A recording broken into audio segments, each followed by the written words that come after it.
এখন ভক্তের চরণে জলের ফোঁটা পড়ছে, কাঁপছে তো বাবা, চোখের জল চরণে পড়ছে।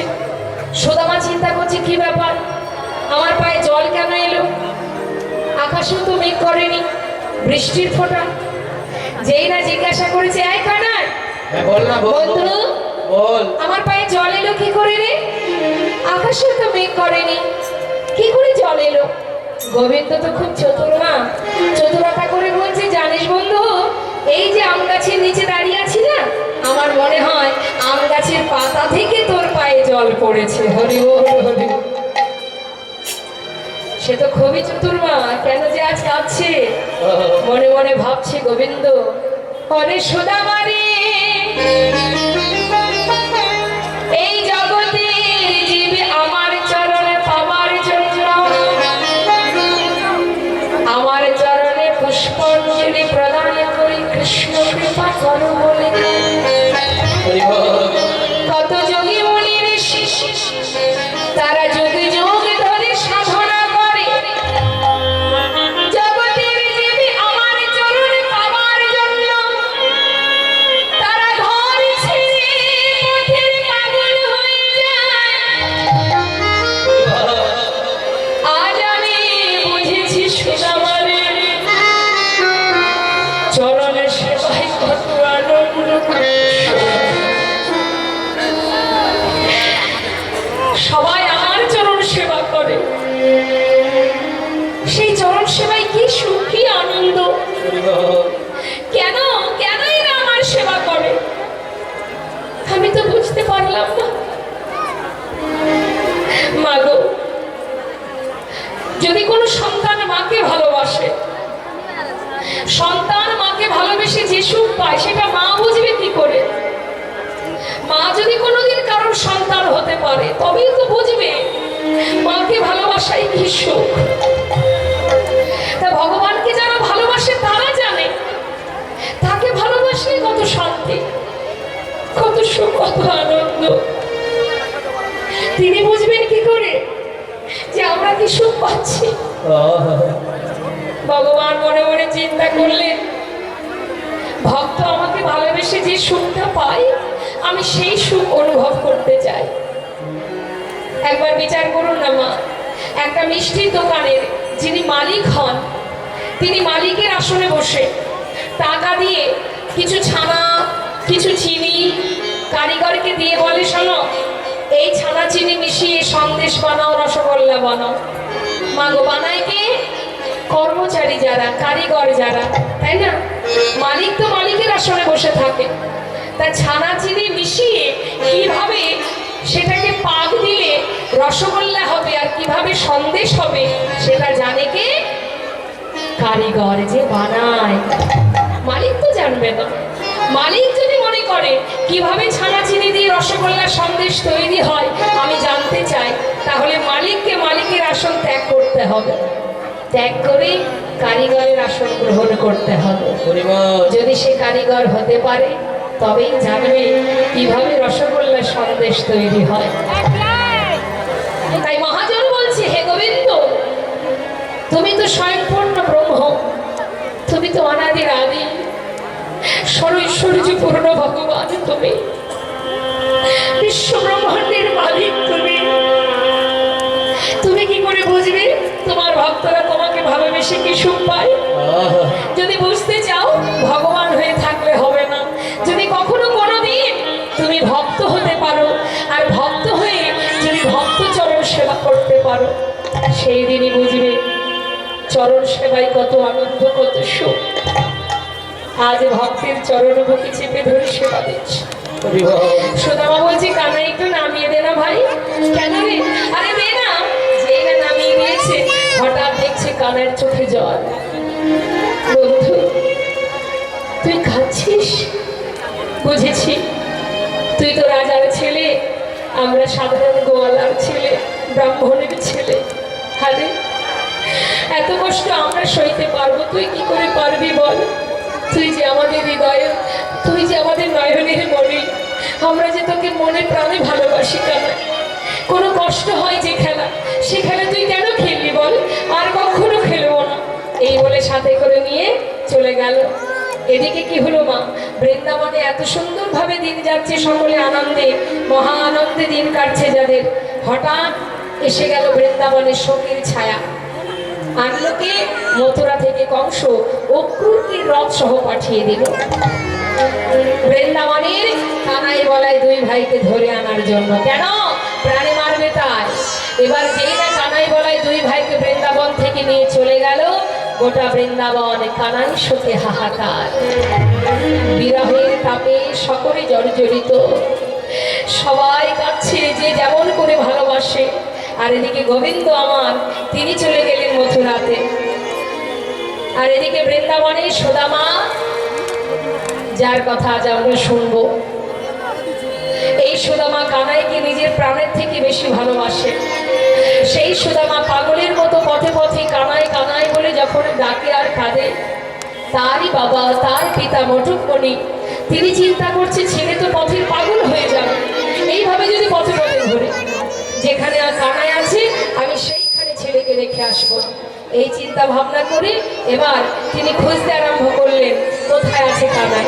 চারিদিকে খুঁজ, বৃন্দাবনে নাই কৃষ্ণ, মথুরাতে নাই, মথুরাতে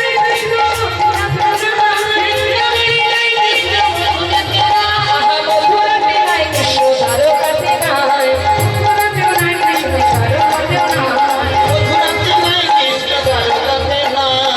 বৃন্দাবনে নাই, মথুরাই নাই, দ্বারকায় নাই। কোথায় আছে তাহলে সে?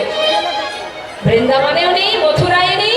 গিয়েছিল কোথায়? মথুরায়, সেখানেও নেই। কংসকে বধ করে সবাইকে উদ্ধার করে তিনি আর বৃন্দাবনে ফিরে আসেনি। তিনি এসেছে কোথায়? তিনি গেছেন গুরুগৃহে। নিতাই গৌর হরিব।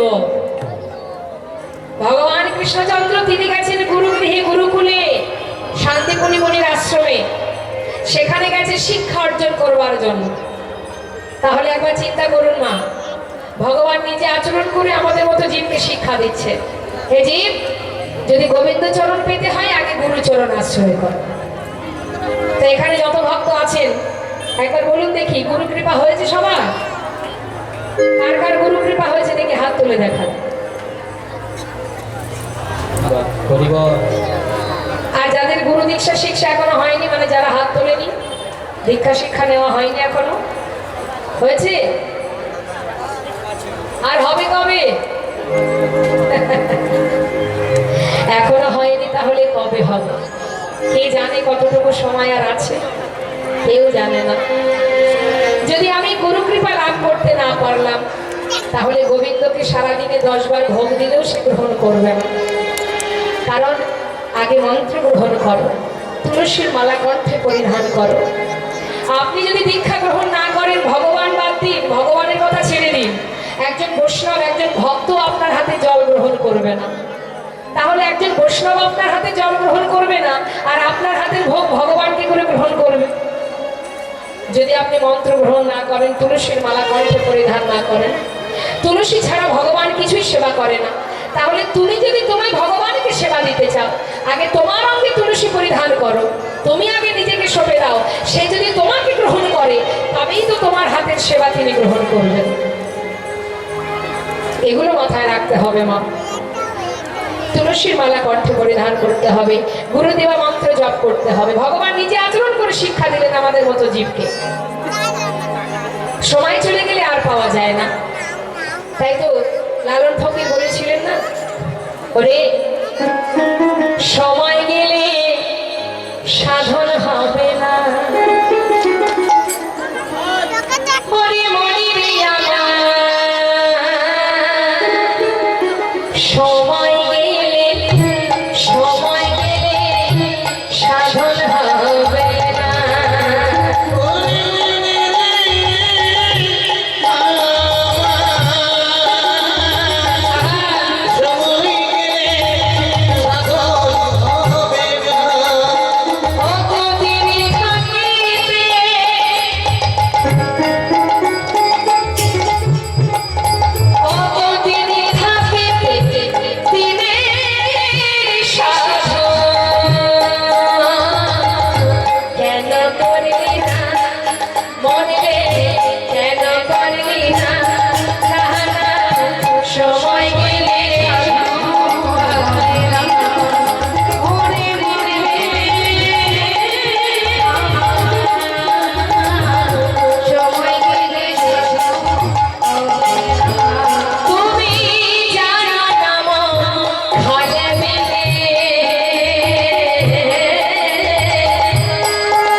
আপনার ঘরের সামনে বিশাল বড় বিল আছে, সেখানে যদি জল না থাকে মিন পাওয়া যাবে?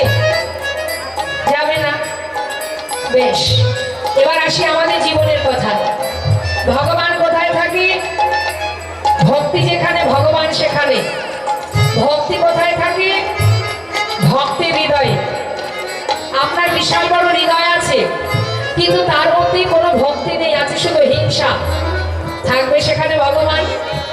শুধু হৃদয় থাকলে হবে না, সেখানে শুদ্ধ ভক্তি দরকার, তবেই তো শ্রীমা সঙ্গ তৈরি হবে। তাই বলছি মহাজন, জানো না মন খালি মিলে থাকি আমি জলে শুষালে। তুমি জানো না মন খালি মিলে থাকি আমি জলে শুষালে। কি হবে তাতে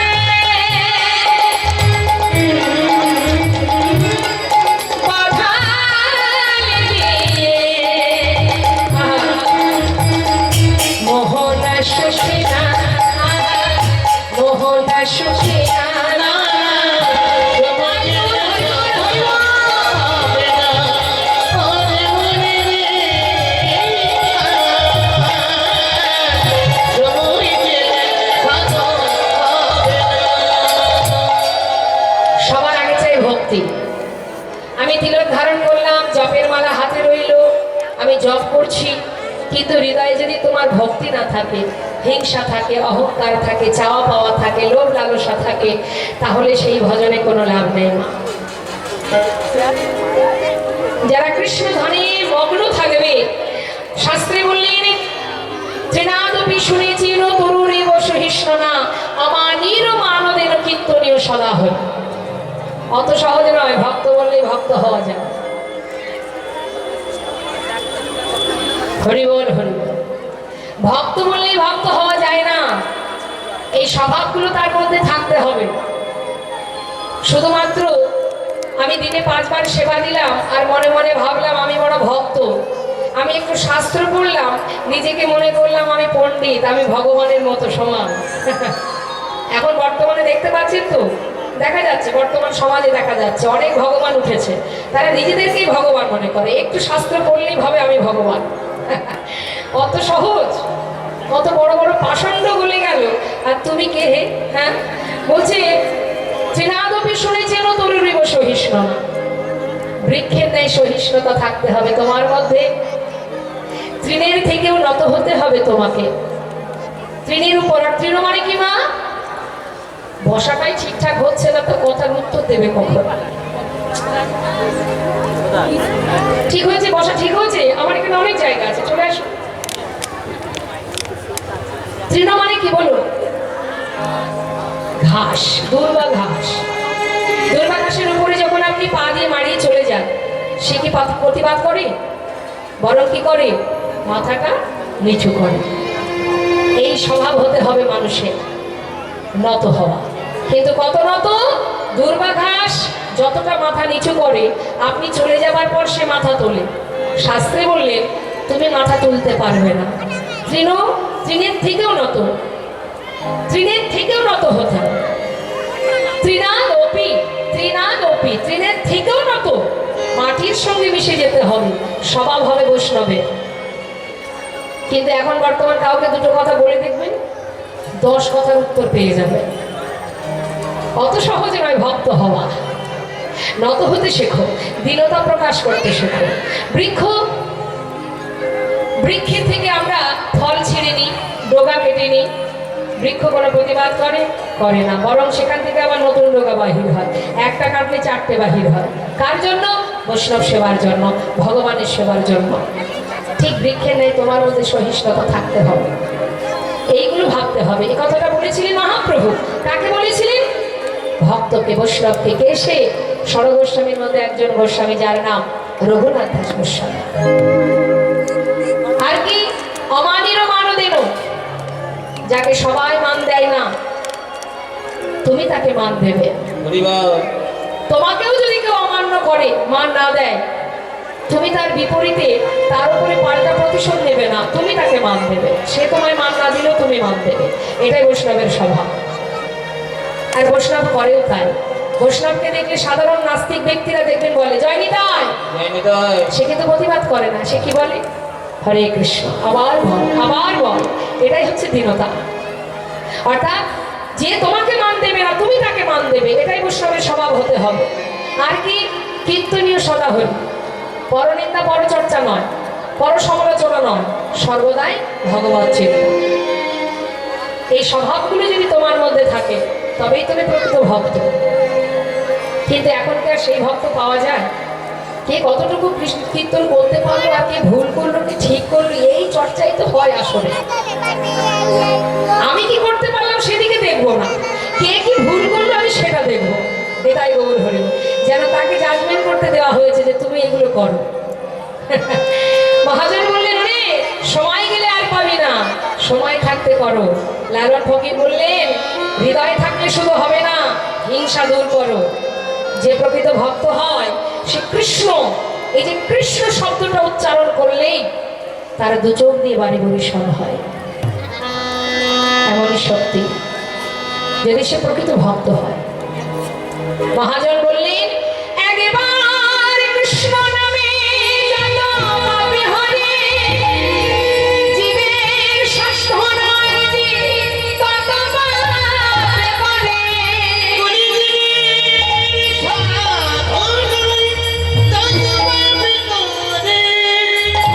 একবার কৃষ্ণ নামে যত পাপ হরে, জীবের সাধ্য নেই জীব তত পাপ করে। কৃষ্ণ নাম করো, তবে আত্মসুখের জন্য নয়। কৃষ্ণ নাম যদি করতে হয় পরমেশ্বর ভগবান তার সুখের জন্য তুমি পাঠিয়েছ, আবার তুমি নিয়ে যাবে, যেন ভুল পথে না যাই, যেন অসৎ সঙ্গ না হয়, যেন তোমায় ভালোবাসতে পারি, তোমায় ডাকতে পারি। তুমি সদা সর্বদাই কৃপা করো, দয়াময় কৃপা করো। দেবার মতো কিছু নেই, জানি না কেমন করে ডাকতে হয়, সাধন নেই, ভজন নেই, জানি না, বুঝি না, শুধু এইটুকু জানি আমি তোমায় ভালোবাসি।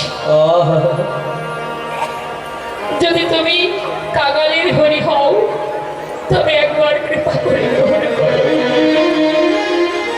শুধু তোমার চরণে দু ফোঁটা বাড়ি বরিশন করে নিবেদন জানাই দয়াময়, আমার মতো পাষণ্ডকে তোমার চরণে ঠাই দিও, জায়গা দিও। হে দয়াময়,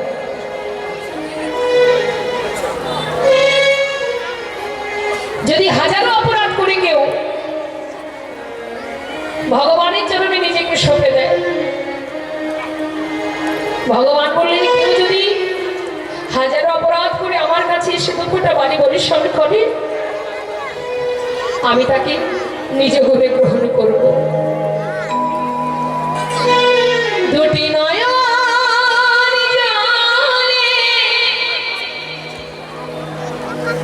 ধুইয়ে দেব তোমার দুটি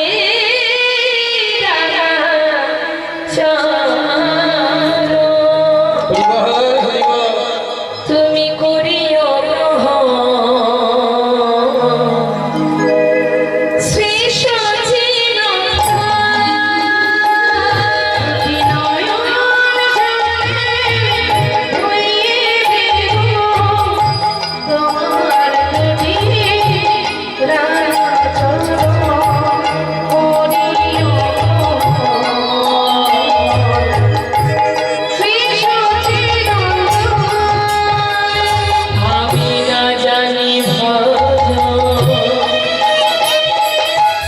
রাজা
ভক্তি রজ্জু দিয়েই তাকে বাঁধা যায়, আর কিছু লাগে না। পাণ্ডিত্য দিয়ে কখনো ভগবানকে পাওয়া যায় না। তার বড় প্রমাণ কৃষ্ণের প্রিয় সখা উদ্ধব। যে উদ্ধবের গুরুদেব ছিলেন গুরু বৃহস্পতি, যার কাছ থেকে শিক্ষা অর্জন করেছিল। সে জানতো কৃষ্ণ যেমন তেমন একজন ব্যক্তি নয়, সে ব্রহ্মাণ্ডের মালিক, সে পূর্ণ ব্রহ্ম। তথাপিও ভগবান উদ্ধবকে কাছে পেয়েও চোখের জলে বুক ভাসিয়ে কাঁদছে। এমন সময় উদ্ধব বলছে, হ্যাঁ রে কানাই, তুই কাঁদছিস কেন? বলছে, বৃন্দাবনে ব্রজগোপীদের কথা মনে পড়ছে, মায়ের কথা মনে পড়ছে, সখাগণের কথা মনে পড়ছে। আরে উদ্ধব বলছে, আরে হ্যাঁ রে কানাই, ওরা না হয় বোঝে না, আলা ভোলা গোয়ালিনী, ওরা তোর জন্য কাঁদতে পারে, ওরা তো তোকে চেনে না যে তুই কি। আমি তো জানি, তা ওরা না হয় কাঁদছে, ওরা কাঁদতেই পারে, ওরা বোঝে না তাই কাঁদছে। তুই তো জানিস তুই কে, তাহলে তুই কেন কাঁদছিস? ভগবান কৃষ্ণচন্দ্র বললেন, আমি জানি আমি কে, কিন্তু ওরা যখন আমার জন্য কাঁদছে, আমিও যে আমার ভগবান জ্ঞান শূন্য করে আমি যে তাদের ভালোবাসায় বাধা পড়ে গেছি বন্ধু, তাদের জন্য আজ আমি কাঁদছি। আমি যে ভালোবাসার কাঙাল। রাম অবতারে যে সমরে বনের ভিতরে গাছ থেকে কুল পেড়ে নিজে মুখে খেয়ে দেখছে টক না মিষ্টি। যেটা দেখছে মিষ্টি কুল সেটা গুছিয়ে রাখছে। কি গুছিয়ে রাখছে মা? এঁঠো কুল। কার জন্য রাখছে? রাম এসে খাবে তাই। তার মধ্যে কোনো পাণ্ডিত্য ছিল না, তার কোনো অর্থ ছিল না। সে ভক্তি ভরে ভালোবেসে নিজের উচ্ছিষ্ট গুছিয়ে রেখেছে রামকে দেবে বলে।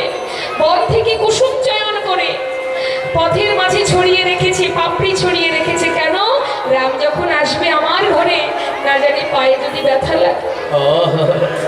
প্রভু রামচন্দ্র সেই কুঠিরে এসে তাকে উদ্ধার করবার সময় ওই বনের ভেতরে এসে শবরের এঁঠোকুল সেবা করেছিলেন ভগবান। তাই মাগো, ভগবানকে পেতে গেলে শুদ্ধ ভক্তি দরকার, আর কিচ্ছু লাগে না।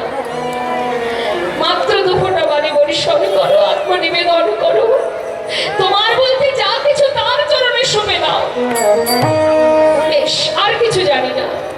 আমার সংসারটাও তোমার হাতে, আমিও শোভেছি তোমার হাতে। যেমন রাখবে তুমি, আমি তাতেই খুশি। এইভাবে যদি তাকে ভালোবাসা যায়, তোমার পুরো দায়িত্ব তো তার পড়ে যাবে। তাকে বিশ্বাস করতে হবে, ভরসা করতে হবে। তুমি যদি তোমার দায়িত্ব নাও, তাহলে ভগবান তোমার দায়িত্ব নেবে না। তুমি তোমার দায়িত্ব নিও না, তুমি তার উপরে সঁপে দাও। যেমন মহাভারতে যেদিন দ্রৌপদীর বস্ত্রহরণ হয় মা, সেখানে সবাই অনেকেই তো ছিল, মান রেখেছিল তার মান রেখেছিল কি? সে যখন দেখলো কারোর কাছ থেকে আমি আমার সম্মান রক্ষা করতে পারছি না, অবশেষে দ্রৌপদী বিপদ ভঞ্জন মধুসূদনকে স্মরণ করেছিলেন। ভগবান শত শত বস্ত্র দ্রৌপদীর অঙ্গে পরিয়ে দিয়েছিলেন। সারা জীবন ধরে দুঃশাসন টানলেও কোনোদিন শেষ হতো না। তাই তার উপরে নির্ভরশীল হও, তবেই তোমার দায়িত্ব সে নেবে। তুমি নিজের দায়িত্ব নিও না। আজকে লীলা থেকেও আমরা সেটাই জানবো মা। দেখুন, সুদামার বাবা যখন দেখলেন যে সে গুরুগৃহে গেছে, বিলম্ব না করে সুদামাকে নিয়ে চললেন। মহাজন বললেন, দেখো, শিক্ষার উদ্দেশ্যে আজি তাহায় চলিল,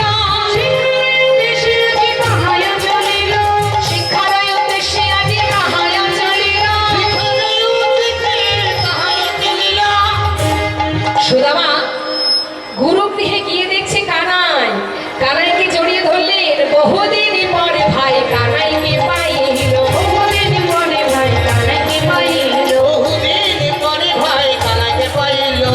আনন্দ ধরে না, আনন্দ ধরে না, আনন্দ ধরে না, আনন্দ ধরে না, ভাই কানাইকে কাছে পেয়ে আনন্দ ধরে না, ভাই কানাইকে কাছে পেয়ে আনন্দ ধরে না। বহুদিন পরে ভাই কানাইকে পাইল, বহুদিন পরে ভাই কানাইকে পাইল, বহুদিন পরে ভাই কানাইকে পাইল। কানাইকে জড়িয়ে ধরে বলছি, কেমন আছিস ভাই? বল না ভাই, কেমন আছিস? তুই ভালো আছিস? কতদিন তোকে দেখিনি, আমাকে তোর সঙ্গ ছাড়া করিস না। আমি থাকতে পারবো না কানাই। আহা, এদিকে হঠাৎ দেখছি কি গুরুদেব আসছে পাঠশালায়, সবাইকে বলছে এই বস বস বস, এই বস বস, গুরুদেব আসছে বস। গুরুদেব এসে জিজ্ঞাসা করছে, এই যে তোমরা সবাই ভালো আছো? হ্যাঁ ভালো আছি গুরুদেব। আমার পাঠশালায় 3 জন নতুন ছাত্র ঢুকেছে শুনলাম। হ্যাঁ হ্যাঁ আমরা এই 3 জন। ওইদিকে হাত তোলো। এই যে ওই আমি গুরুদেব। আর কে? আর কে? ও আচ্ছা আচ্ছা, তোমরা 3 জন তো। এই নাম কি তোমার? আমার নাম গুরুদেব বলরাম। এই যে খুব চঞ্চল মনে হচ্ছে না? এক জায়গায় দাঁড়িয়ে আছে, দেখুন কিভাবে নড়ছে। এই নাম কি?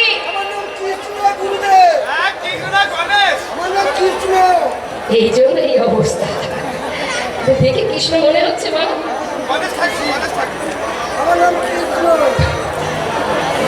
এই তোমার নাম কি? আচ্ছা, তোমরা 3 জন আমার পাঠশালায় নতুন এসেছো। হ্যাঁ হ্যাঁ গুরুদেব। শিক্ষা অর্জন করবে। তা তুমি কি শিক্ষা নেবে? আমি শিক্ষা নেব গুরুদেব ওই ধনুর্বিদ্যা, মানে হাতে চালাতে চাই। এদিকে এসো। এই যে কৃষ্ণ, তুমি কি শিক্ষা অর্জন করবে? শিক্ষা নেব রাজনীতি। রাজনীতি শিখবে? বলছি গুরুদেব আমি রাজনীতিবিদ্যা শিখবো। বেশ, আর তুমি কি শিখবে? তুমি কি শিখবে? তোমার নাম কি? তুমি কি শিক্ষা অর্জন করবে আমার কাছে? বেদ অধ্যয়ন করবে। যারা বেদ অধ্যয়ন করে তাদের বলা হয় বিপ্র। শাস্ত্রে বললেন জন্ম জায়তে শূদ্র, সংস্কারের দ্বিজ, বেদ পাঠে ভবে বিপ্র, ব্রহ্ম জানন্তি ব্রহ্ম। গুরুগৃহে শিক্ষা অর্জন শুরু হলো মা। দিনের পর দিন শিক্ষা পাচ্ছে, কিন্তু মা দেখুন শুধু তো শিক্ষা নিলে হবে না, শুধুমাত্র শিক্ষা নিলেই কিন্তু হবে না। পাঠশালায় ওই গুরুকুলে আগেকার সময়ে এত তো স্কুল কলেজ ছিল না, ছিল কি? বাচ্চাদের শিক্ষা দিতে গেলে, তাদেরকে শিক্ষা অর্জন করাতে গেলে গুরুকুলে পাঠাতে হতো। এখন যেমন স্কুল কলেজ হয়েছে, এখন গুরুমা ডাকছে, সুদামা, ও সুদামা, এদিকে শোন। শুধুমাত্র গুরুদেবের কাছ থেকে শিক্ষা নিলে তো হবে না, বলি রন্ধনশালায় কিছু কাঠ আনতে হবে, কাঠ ফুরিয়ে গেছে। জানা বাবা, বন থেকে কিছু কাঠ কুড়িয়ে নিয়ে আয়। শোন, এই আমার দিকে টাকা, তোর তো একা একা ভালো লাগবে না, সঙ্গে করে এই কানাইকে নিয়ে যা। হ্যাঁ, কানাইটাকে নিয়ে যাবি। এখন সাথে করে কিছু ভিজে ছোলা দিয়েছে মা, যখন খিদে পাবে ছোলাটা খাবি, তবে দুজনের সমানে ভাগ করে খাস, কেমন? এই বলে মা, গুরুমা আঁচলের মধ্যে বেঁধে দিয়েছে। সুদামার আনন্দ ধরছে না, বলে যাচ্ছে কাঠ পোড়াতে সখা কানাইকে নিয়ে। মহাজন বলছে, দেখো দেখো, কৃষ্ণ আর সুদামারে পাঠাইল বনে,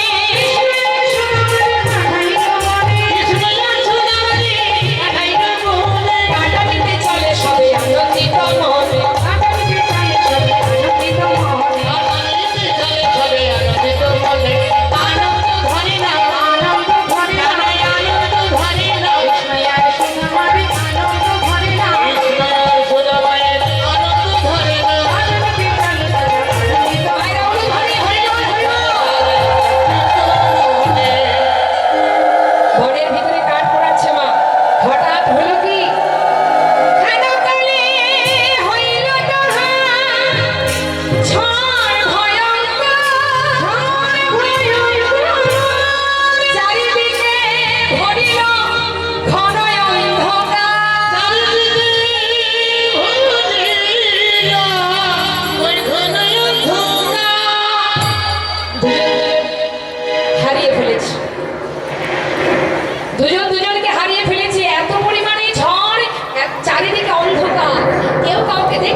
হঠাৎ চিৎকার করে ডাকছে, সুদামা, সুদামা, সুদামা। ঝড়ের মধ্যে বাবা একটা গাছের ডাল যেই না ভেঙে পড়বে কানার কাঁধে, সুদামা দূর থেকে দেখতে পেয়ে ছুটে গিয়ে কানাইকে বুকের মধ্যে জড়িয়ে ধরলো, আর সেই কাঠটি, সেই ডালটি ভেঙে পড়লো তার পিছে। কানাই বলছি, সুদামা রে, তুই ভালোবাসিস আমাকে। সুদামা বলছে, জানিস কানাই, জীবনে যত কষ্টই আসুক, আমি যে তোর সুখে সুখী, আমি যে প্রাণের থেকে তোকে বেশি ভালোবাসি কানাই রে। একে অপরকে জড়িয়ে ধরেছি, এদিকে ঝড় বৃষ্টি হচ্ছে, দুই ভাই করবেটা কি? অনেকক্ষণ ধরে নিচে বসে থাকতে থাকতে এবার একটা গাছে উঠে বসেছে। তা যে গাছে উঠে বসেছে, দুইজন দুই ডালে বসে আছে, একজন নিচে একজন ওপরে। ওপরে বসে আছে সুদামা। এদিকে সুদামা হঠাৎ মনে মনে ভাবছে, মা যে ছোলা পাঠিয়েছিল, অনেক সময় হলো, কখন বৃষ্টি বন্ধ হবে, ঝড় বন্ধ হবে, একটু মায়ের দেওয়া ছোলা খেয়ে নি। এবার যেই না আঁচল খুলে ছোলা মুখে দিতে যাবে, হঠাৎ চিন্তা করছে, মা যে বলেছিল কানাইকে দিয়ে খেতে, ওকে দেবো কি করে, ও তো নিচের ডালে। ঠিক আছে, আগে আমি খাই, আর ওর জন্য কিছু রেখে দেব, নিচে নেমে ওকে দিয়ে দেব। এই ভেবে একটা একটা করে খাচ্ছে মা। আর এদিকে বৃষ্টিতে সারা শরীর ভিজে গেছে, তো ঠক ঠক করে কাঁপছে, আর দুটো একটা করে ছোলা নিচে পড়ে যাচ্ছে। আর যখন পড়ে যাচ্ছে, দেখছে কে? কানাই। দেখছে যে ছোলা নিচে পড়ছে, তার মানে সুদামা ছোলা খাচ্ছে। হঠাৎ গোবিন্দ বলে উঠলেন, বন্ধু, এই সুদামা, বলছি তোর কাছে গুরুমা যে ছোলা পাঠিয়েছিল সেটা আছে তো? আমার খুব খিদে পেয়েছে, একটু দে না ভাই। যেই না বলেছে, সুদামা বলছে, দাঁড়া দাঁড়া। হঠাৎ আঁচলের দিকে তাকিয়ে দেখছে একটা ছোলাও আর নেই, সব পড়ে গেছে। সুদামা ভাবছে, এখন আমি কি করব? আমি কানাইকে বলবোটা কি? আমি তো খেলাম, ওকে তো দিতে পারলাম না, একটা ছোলাও নেই, সব পড়ে গেল, আমি বলবোটা কি ওকে? কিছু সময় পরে চিন্তা করছে, না না, ওকে বলা যাবে না যে আমি খেয়েছি। জানিস কানাই, আমার আঁচলে না একটা ছোলাও নেই। কেন নেই? আরে আমার মনে হয় কাঠ পোড়াতে পোড়াতে নিশ্চয়ই গাছের কোনো ডালে বেঁধে আমার আঁচল থেকে সব ছোলা পড়ে গেছে। গোবিন্দ মনে মনে চিন্তা করছে, বন্ধু, মিথ্যা বললি আমায়, বেশ, যে অপরাধ তুই করলি এর জন্য সাজা তোকে পেতে হবে। বলুন দেখি মা, তার চোখের ফাঁকি কেউ দিতে পারে জগতে? তুমি মানুষের চোখের আড়ালে যে পাপই করো না কেন, সর্বদাই জেনে রাখবে, আজ যে কর্মটা করছো কেউ দেখতে পাচ্ছে না, কিন্তু সে তো দেখতে পাচ্ছে। তার জন্য তোমাকে সাজা পেতে হবে, শুধু অপেক্ষা। কিছু সময় পর বৃষ্টি বন্ধ হলো, দুই ভাই ঘরে চলে গেল। ঠিক তার পরের দিন কানাই ডাকছে সুদামাকে, বন্ধু শোন, এদিকে আয়, এদিকে আয়। তুই ডাকছে, তুই আমাকে ভালোবাসিস? কতটা ভালোবাসিস? বলছে, প্রাণের থেকে বেশি ভালোবাসি। আচ্ছা বন্ধু, একটা কাজ করবি, আজ যদি আমি তোর কাছে কিছু চাই, আমাকে দিবি? সুদামা বলছে, বল কি চাস? শোন, ওই দেখ, রন্ধনশালায় গুরুমা নাড়ু তৈরি করে রেখেছে, তুই তো জানিস আমি একটু নাড়ু খেতে ভালোবাসি, জানা ভাই, আমার জন্য দুটো নাড়ু এনে দে না। সুদামা বলছে, এই ব্যাপার, আরে এর জন্য একটু চিন্তা কিসের, দাঁড়া, আমি গুরুমাকে গিয়ে বলি, আমাকে গুরুমা দিলে তোকে দিয়ে দেব। না, বলে আনলে হবে না, চুরি করে আনতে হবে। চুরি করে? সে কি করে সম্ভব? আমি তো চুরি করতে পারবো না, আমি তো গুরুদেবের কাছে চুরি বিদ্যা শিখিনি। গুরুদেব আমাকে বলেছে, শোনো, যে বেদ অধ্যয়ন করে সে কখনো বদলে মিথ্যা কথা বলে না, তার বাক্য ব্রহ্ম, তাই কখনো মিথ্যা কথা বলবে না, কোনো পাপ করবে না, কুকর্ম করবে না, অন্যায় করবে না, মিথ্যার প্রতি আপোষ করবে না। কিন্তু আজ আমি কি করে চুরি করবো বল ভাই? আমাকে তো গুরুমা দিলেই তোকে দেব, একটু অপেক্ষা কর। না, আমি না তোকে বলেছি তুই চুরি করে আনবি? তুই না আমাকে ভালোবাসিস, আমার জন্য প্রাণ দিয়ে দিতে পারিস, আর দুটো নাড়ু এনে দিতে পারবি না? এই তো বন্ধুত্ব। যেই না বলেছে, সুদামা বলছে, ঠিক আছে, তুই বাইরে বস, আমি তোর জন্য চুরি করতে যাব। তবে একটা কথা কানাই, যদি দেখিস গুরুমা আসছে, আমাকে একটু সাবধান করে দিস, ইশারা করিস, আমি লুকিয়ে যাব, কেমন? আমি কিন্তু কোনোদিনই চুরি করি না, আজ তোর জন্য করতে যাচ্ছি কানাই। দেখিস ভাই আমি যেন ধরা না পড়ি। ঠিক আছে ঠিক আছে তুই যা। এই বলে যেই না সুদামা ভিতরে গেছে, মা কানাই দাঁড়িয়ে আছে দরজার কাছে। ভিতরে গিয়ে নাড়ুর পাত্রে হাত দিয়ে যেই না দুটো নাড়ু তুলেছে, হঠাৎ গোবিন্দ চিৎকার করে বলে উঠলেন, গুরুমা! শিগগিরই এসো গুরুমা, আজ হাতে নাতে প্রমাণ কে তোমার ঘরে নাড়ু চুরি করে খায়। সুদামা এই কথা শুনে ছুটতে ছুটতে ঘর থেকে বাইরে এসেছে। বন্ধু, হরিবল। তুই কি করলি কানাই? অকারণে মায়ের কাছে আমায় তুই জোর করে দিলি। ঠক ঠক করে কাঁপছে সুদামা ভয়ে ভীত হয়ে। বলছি কানাই, আমি যে বড় ভালোবাসি তোকে, তুই কি করলি কানাই? বল। ওরে, জানিস আমার মা বলে তুই নাকি ভগবান। আমি কি জানি না তুই ভগবান কিনা? আমি প্রাণের থেকে তোকে ভালোবাসি, তুই আমি জানি। তবে আজ যে অন্যায়, যে আমাকে যে তুই মায়ের কাছে জোর করে দিলি, এর জন্য আজ এই গুরু গৃহে দাঁড়িয়ে আমি তোর সামনে দাঁড়িয়ে প্রতিজ্ঞা করলাম, ভাই কানাই, আমি প্রাণের থেকে তোকে বেশি ভালোবাসবো। কিন্তু জানি না তুই ভগবান কিনা, জানি না তুই বিপদ ভঞ্জন কিনা। তবে তুই যেই হোস, আমার জীবনে চলতে পথে যতদিন এই ধরাই বেঁচে থাকবো, আমার জীবনে দুঃখ আসুক, কষ্ট আসুক, দারিদ্রতা আসুক, যদি না খেয়ে মরেও যান, আমি কোনোদিন তোর কাছে দুহাত পেতে কিচ্ছু ছাড়ব না। কানাই মৃদু মৃদু হাসছে আর বলছে, তাহলে তুইও শুনে না, তুই যতদিন না চাইবি আমিও তোকে কিছু দেবো না। তাই গৌর হরি হরিবল হরিবল। দুজনের মধ্যে প্রতিজ্ঞা হয়ে গেল। মা গুরু গৃহে শিক্ষা অর্জন হলো। পরিপূর্ণ শিক্ষা পেয়ে যে যার মতো গুরু দক্ষিণা দিয়ে ঘরে চলে গেল। তাই এবার আপনারাও দক্ষিণা দিন, দক্ষিণা দিতে হবে। আজ এই মন্দিরে ভগবানের সেবার জন্য, সাধুগুরু বৈষ্ণবের সেবার জন্য কমিটির ভক্তবৃন্দ আপনাদের কাছে ভিক্ষার ঝুলে নিয়ে যাবে। আপনাদের সামর্থ্য অনুযায়ী যতটুকু পারবেন দেবেন ভগবানের সেবার তরে, মুক্ত হস্তে দান করবেন। আর দানের সাথে সাথে প্রভুর কাছে চাইবেন, কৃষ্ণ ভক্তি দান করো প্রভু, যেন তোমায় ভালোবাসতে পারি।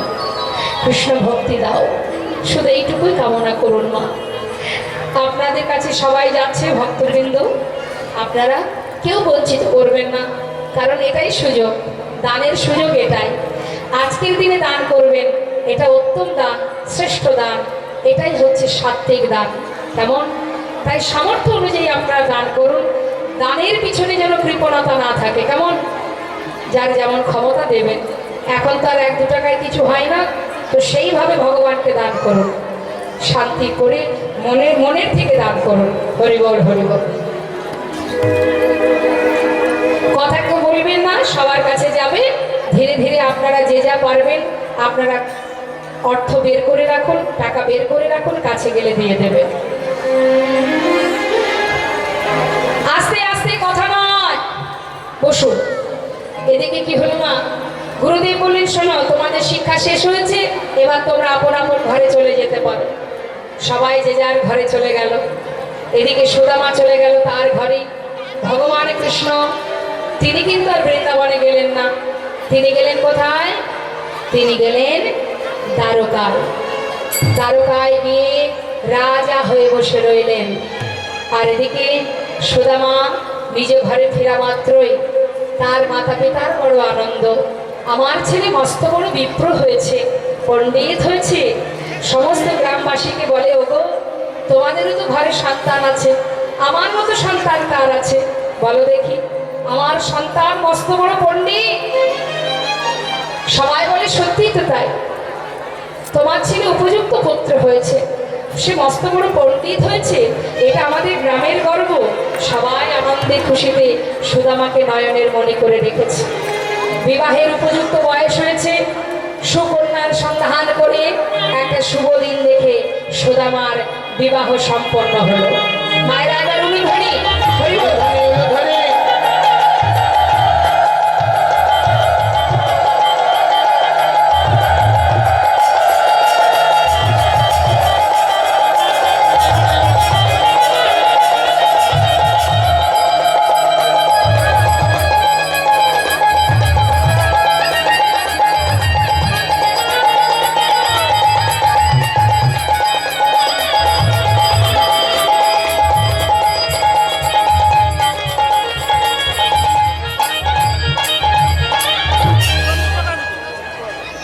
বিবাহ হলো, স্ত্রীকে নিয়ে ঘরে এলো। ঘরে আসার পর সুন্দরভাবে দিন কাটে। এদিকে সুদামা একটা পাঠশালায় ছোট ছোট বাচ্চাদের শিক্ষা দেয়। একটা পাঠশালায় বাচ্চাদের শিক্ষা দেয়, সেখান থেকে যে করি পায় তাতে তার সংসার চলে যায়, সুখেই জীবন কাটে মা। কিন্তু সুখ বেশি দিন রইল না। এবার শুরু হলো ভগবানের পরীক্ষা, পদে পদে পরীক্ষা। এই যে সুদামা বলেছে জীবনে কোনোদিন তোর কাছে কিছু চাইবো না, ভগবান চিন্তা করলেন সুদামা আমিও দেখতে চাই তুই কত সময় আমার কাছে না চেয়ে থাকতে পারিস। জীবনে যা কিছু তোর কাছে আছে আমি সব কেড়ে নেব, সব হারিয়ে অবশেষে তুই আমার কাছেই চাইবি। ভগবান সর্বদাই ভক্তকে নিজের কাছে টানে মা। কি করছে? সুদামার জীবনের সুখ একটার পর একটা কেড়ে নিচ্ছে। প্রথমে কেড়ে নিল তার মাতা পিতাকে, মা বাবা বিয়ে হলো। এবার সংসারের পুরো দায়িত্ব তার পড়ে গেল। একটা পাঠশালায় ছোট ছোট বাচ্চাদের শিক্ষা দিয়ে যে করি পায় তাতে সংসার কেটে যায়। কিন্তু বাবা ভগবান বিলম্ব না করে তার সেই রোজগারের পথটা বন্ধ করে দিল। সেই পাঠশালা বন্ধ হয়ে গেল। যেই পাঠশালা বন্ধ হলো এবার করবে কি মা? অবশেষে ভিক্ষার ঝুলি কাঁধে নিয়ে জীবের ঘরে ঘরে ভিক্ষা করতে শুরু করলেন। না হলে জীবকে, সন্তানকে রক্ষা করবে কে? স্ত্রী আছে, সন্তান আছে। দেখতে দেখতে তার পিতৃ সম্পদ বলতে যা ছিল সব শেষ হয়ে গেল। পরিবার সাথে করে নিয়ে গাছতলা সার হলো। আহা, গাছতলাতে এসে দিন কাটে। কিন্তু বাবা নিঃশ্বাসে প্রশ্বাসে কৃষ্ণ কৃষ্ণ কৃষ্ণ, কৃষ্ণ ছাড়া আমি জানে না। ভিক্ষা করে জীবের দ্বারে দ্বারে যায়। কেউ যদি ভিক্ষা দেয় সেদিন সবাই মিলে সেবা করে। যেদিন পায় না সেদিন ওই সারা রাত কৃষ্ণ কৃষ্ণ কৃষ্ণ বলে রাত্র অতিবাহিত করে। দেখতে দেখতে সব শেষ হয়ে গেল, তথাপিও কৃষ্ণকে হারালো না। কৃষ্ণই তার শক্তি, কৃষ্ণই সম্পদ, কৃষ্ণই সুখ।